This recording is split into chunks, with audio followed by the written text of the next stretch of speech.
Chapitre 3. Mortarion montra à ses frères le monde de Galaspar tel qu'il était réellement. Si son présent les préoccupait, alors il allait leur révéler son passé. Il conduisit les autres primarques jusqu'à la plus haute spire de la ruche principale, Protarchos. Au sommet de cette structure se trouvait le centre de commandement majeur. Il n'était plus que l'ombre de ce qu'il avait été. Une poignée de câbles pendait des vestiges du plafond, un rappel pathétique de ce centre de contrôle omniscient qui avait surveillé les 30 milliards de vies de cette seule planète. Le sol était fissuré, et le plafond avait fondu, exposant la pièce au vent toxique. Sur un signe de la tête de Mortarion, des techno-adeptes firent apparaître le passé de Galaspar. Ils l'invoquèrent par le biais de dizaines de cerveau-crânes qui diffusèrent des flux vidéo et des images pixes sur les écrans qui fonctionnaient encore dans la panoptique ravagée. Les cerveau-crânes avaient accès aux archives de l'ordre. Ces enregistrements provenaient de tous les supports imaginables. Des documents innombrables qui racontaient, dans le moindre détail, comment les tyrans avaient survécu malgré la chute de leur empire. Les archives brossaient l'autoportrait d'une civilisation plongée dans un état de stagnation létale. Et Mortarion avait ordonné qu'elle soit préservée. Ce portrait était censé condamner son modèle, bien après la destruction de ce dernier. Les primarques se regroupèrent devant les écrans et contemplèrent les flux d'images, de sons et de données.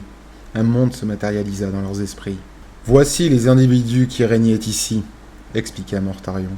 « Voilà ce que je suis venu détruire. » Les cerveau-crânes présentèrent les données des archives conformément aux instructions des primarques. La nature de Galaspar, sous le règne de l'ordre, apparut d'abord sous la forme de grands traits de pinceau, avant de s'affiner et de dévoiler tout un nuancier de douleur.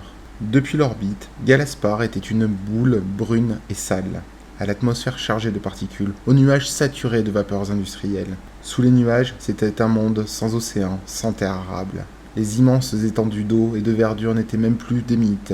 Leurs existences étaient oubliées, et personne ne pleurait leur disparition. L'air n'était que poison. La terre n'était que roches fissurées, jonchées de détritus qui s'accumulaient au pied des ruches pour composer une topographie d'immondices.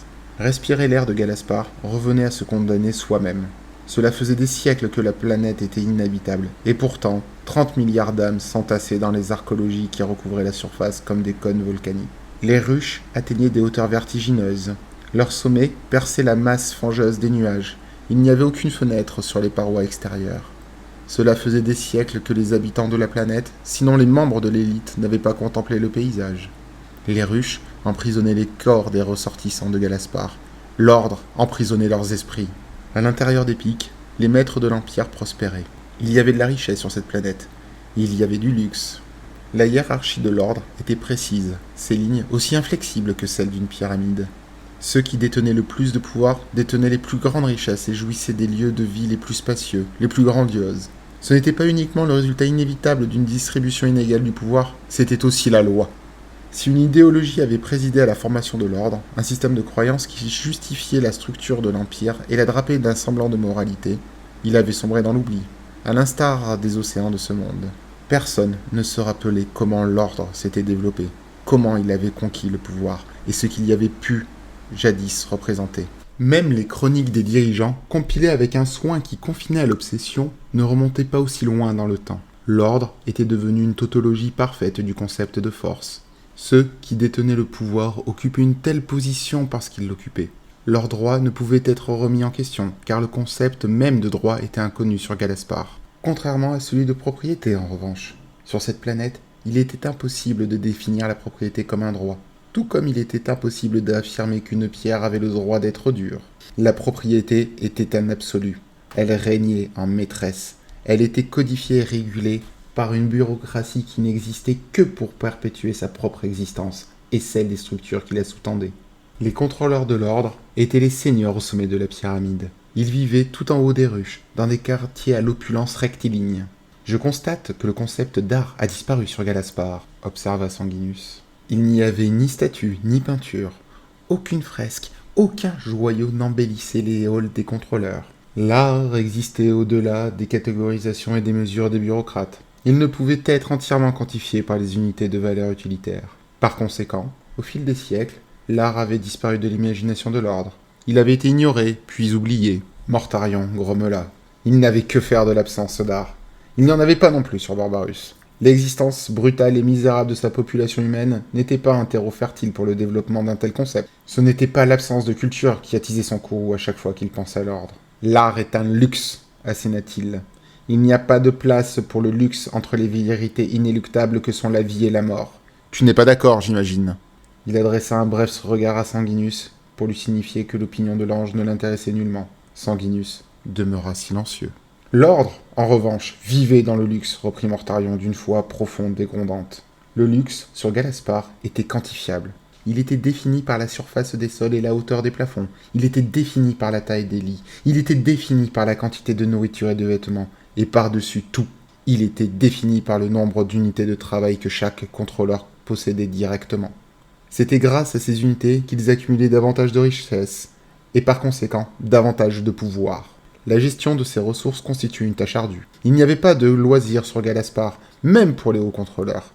Ils vivaient pour perpétuer leur propre pouvoir, et ce pouvoir n'existait que pour sa propre continuité. Des unités de travail, dit Horus en reprenant le terme employé par l'ordre pour identifier les civils. Des esclaves, fit Mortarion, considérés comme des chiffres, rien que plus. Regarde-les bien. Sous les pics occupés par les contrôleurs, il y avait des centaines de niveaux abritant des fonctionnaires de l'administration. Les millions d'individus qui trimaient ici conféraient à l'ordre son caractère. Cette civilisation était l'incarnation même d'une bureaucratie pourrie jusqu'à la moelle. Il fit apparaître des images montrant des entrepôts bas de plafond, tous plus gris les uns que les autres. Là, expliqua-t-il, des réseaux de postes de travail.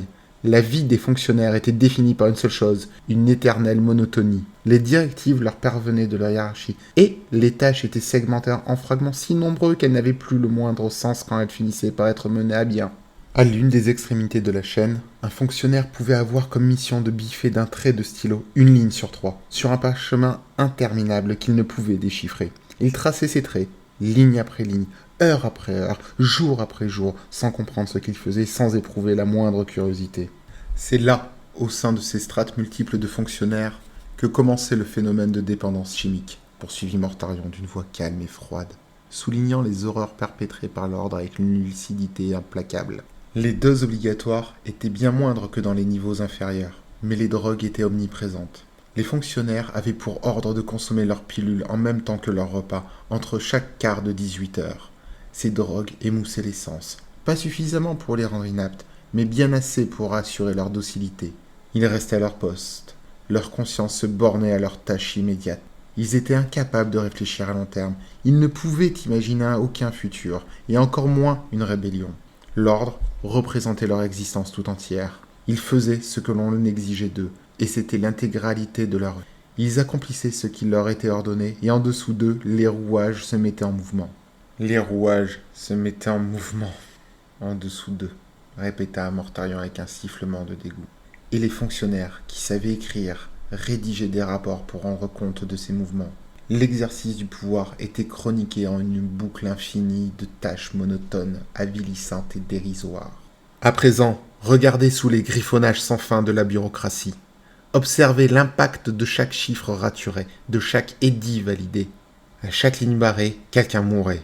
Toutes les actions rébarbatives là-haut entraînaient de la souffrance en contrebas. C'est dans ces niveaux inférieurs que les exactions de l'ordre étaient les plus visibles. Sous les millions de bureaucrates se trouvaient des milliards d'âmes, les unités de travail. Les éléments dont les mouvements, les humeurs, les devoirs et les répartitions étaient contrôlés par les traits de stylographe apposés au parchemin qui transitaient sans fin dans les niveaux supérieurs. Les milliards d'unités de travail existaient dans les moitiés inférieures, plus évasées des spires de la ruche. J'ai bien dit existaient. On ne peut vraiment pas dire qu'ils vivaient. Quand ils dormaient, ils se recroquevillaient dans des alcôves minuscules situées dans les murs comme autant de larves dans les alvéoles de leur nid. D'autres s'entassaient les uns sur les autres, dans des entrepôts dortoirs qui empestaient la sueur, la saleté et la souffrance. Ils vivaient comme des fourmis, souffla Horus. Pire encore, lui dit Mortarion. Les fourmis travaillent dans un but précis. Elles forment une entité collective. Ces gens-là n'étaient même pas des asticots. Ils n'avaient même pas la liberté de se repaître des charognes de cette planète. Ils étaient encore moins que des insectes. Ils étaient des meubles, des possessions. Les unités de travail avaient passé l'intégralité de leurs heures de veille dans les manufacturums enfumés de Galaspar. Les manufacturums produisaient les matériaux de construction de la ruche. On y fabriquait les vêtements pour les habitants, des tenues de bure monochrome, des plus humbles jusqu'aux robes de soie des contrôleurs. Ils fournissaient tout le mobilier de luxe pour les nantis, Il produisait bien plus que nécessaire. La plupart des objets produits par un manufacturum étaient catalogués dans les rapports, puis transportés vers une autre usine pour être démantelés et jetés sur les montagnes de déchets à l'extérieur des ruches. Maintenant, regardez ceci, dit Mortarion. Des images issues d'un dispositif de sécurité d'un manufacturum apparurent sur les écrans. On y voyait des travailleurs asservis à des machines gigantesques, comme des mouches grouillant sur un animal sauvage. Les images se concentraient sur la production d'une de ces machines, qui vomissait un liquide visqueux et grisâtre. Un tapis roulant transportait d'imposants conteneurs en fer devant la gueule béante. Les conteneurs étaient remplis de cette mélasse grise avant d'être acheminés vers une autre salle du manufactorum. Les conteneurs n'étaient pas parfaitement centrés sur le tapis. Les flots de liquide crachés par la machine percutaient si brutalement les parois internes de certains de ces récipients qu'ils tremblaient et vacillaient dangereusement. L'un des conteneurs bascula du tapis et vint s'écraser sur le sol du manufactorum, déversant la substance grise dans laquelle les travailleurs avaient toutes les peines du monde à évoluer. Sous le conteneur, 5 esclaves de l'ordre gisaient morts, écrasés sous son poids. Des engins de levage approchèrent, soulevèrent le conteneur et le replacèrent sur le tapis roulant à quelques mètres en arrière afin qu'il repasse devant la gueule une seconde fois. Une voix jaillit des haut-parleurs Vox fixés aux parois. Alerte! Unité de travail inefficiente. Procédez immédiatement à l'évacuation des unités inactives. D'autres travailleurs se dirigèrent vers les défunts et traînèrent les dépouilles hors de la salle. Les cadavres, dont les os avaient été pulvérisés par l'impact, étaient agités de soubresauts incongrus. Les travailleurs ont le regard vide, nota Horus. Docilité induite par substance chimique, expliqua Mortarion, en dose beaucoup plus élevée que dans les niveaux supérieurs. Ces gens-là étaient à peine plus conscients que nos servitors. Les mouvements des travailleurs étaient apathiques, imprécis. La faim, la détresse et l'hébétude chimique accroissant les risques d'accidents, et les flux vidéo témoignaient d'un véritable carnage industriel. Les accidents étaient encore plus courants à cause des superviseurs en uniforme qui poussaient les travailleurs à redoubler d'ardeur en jouant de leur fouet ou de leur matraque électrique. Ces tyrans de pacotille se délectaient des miettes d'autorité que conférait la structure de l'ordre. Il n'était pas nécessaire de les contrôler par le biais de substances chimiques, mais ils recevaient malgré tout leur dose. En lieu et place de sédatifs, on leur administrait des drogues de combat qui les rendaient ivres de violence et de cruauté. Ils martyrisaient le bétail humain qu'ils entouraient avec une ferveur des plus sanguinaires. Un autre flux vidéo montrait où les cadavres étaient emmenés. « S'agit-il d'une autre salle » demanda Sanguinus. « C'est l'autre extrémité de la même machine » répondit Mortarion. Dans une pièce du manufacturum aussi vaste qu'un entrepôt se trouvait une série d'immenses broyeuses industrielles. Des travailleurs juchés sur une plateforme élévatrice jetèrent les cadavres dans un auto noir dont les parois étaient incrustées de sang séché. Il n'y avait pas de rambarde autour de l'embouchure de l'entonnoir afin d'accélérer le processus d'évacuation. La plateforme était glissante et aussi détrempée que le sol d'un abattoir. Les autres unités de travail glissaient régulièrement et chutaient dans l'entonnoir, puis dans les mécanismes grondants situés dans ses entrailles. Leurs hurlements constituaient les uniques émotions qu'ils étaient capables d'exprimer. Les dépouilles n'étaient déversées que dans un seul entonnoir. Les autres accueillaient les détritus et les déchets produits par la ruche. Des tuyaux massifs acheminaient d'autres matières organiques brutes, ainsi que des sédatifs chimiques. « La nourriture des masses », observa Mortarion. « La mélasse » s'enquit Sanguinus. « Oui, fabriquée dans des usines semblables à celle-ci et distribuée dans l'ensemble de la ruche. Une bonne partie de ce gruau revient à l'endroit même où il a été créé, d'une manière ou d'une autre, afin d'être recyclé et redistribué. »« Ce n'est pas le rêve de notre père » lâcha Sanguinus écœuré. « Voilà ce que je suis venu arrêter, lui dit Mortarion. Tel était le passé de Galaspar. » Les écrans virèrent au noir. Le simple fait d'avoir regardé une nouvelle fois ces enregistrements avait ravivé la haine que Mortarion éprouvait pour l'ordre. Peut-être ses frères comprenaient-ils un peu mieux à présent pourquoi il était nécessaire d'agir ainsi qu'ils l'avaient fait. Peut-être pas. Dans ce cas, c'étaient eux les fautifs. Pour Mortarion, la vérité était limpide. « Galaspar n'a eu que ce qu'elle méritait », déclara-t-il. « Alors, il est temps de voir comment la sentence a été exécutée, » fit Horus. « Très bien. » Mortarion fit apparaître d'autres enregistrements. « Vous avez dit vouloir comprendre. Je vais tout vous montrer, » pensa-t-il.